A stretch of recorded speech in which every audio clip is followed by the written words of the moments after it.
suggest one reason why interpretations 1 and 2 give different views about US intervention in Vietnam.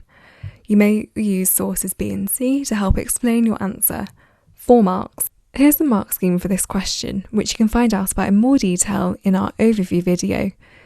But we do know that all 4 marks here are awarded for AO4, which is your analysis of interpretations and their differences.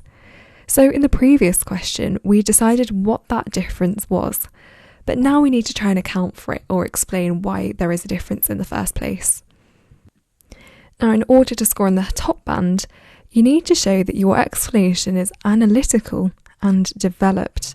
So that means that you've stated your reason for why you think there might be a difference, and you've explained it in detail. You've linked it back to the question.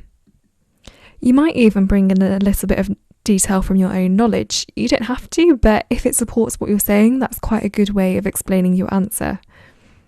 You've stayed relevant and focused on the question, and you've structured it in a way that's easy for the examiner to follow. It's really clear what you're trying to say.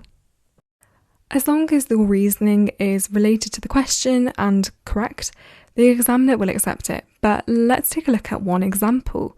So an interesting point you could make here is that actually you're only given very short extracts and they have slightly different foci, so actually the interpretations as a whole could overlap, but maybe just not necessarily in these particular extracts. Take a look at the rest of the points though to see if there's anything you might have added to your answer.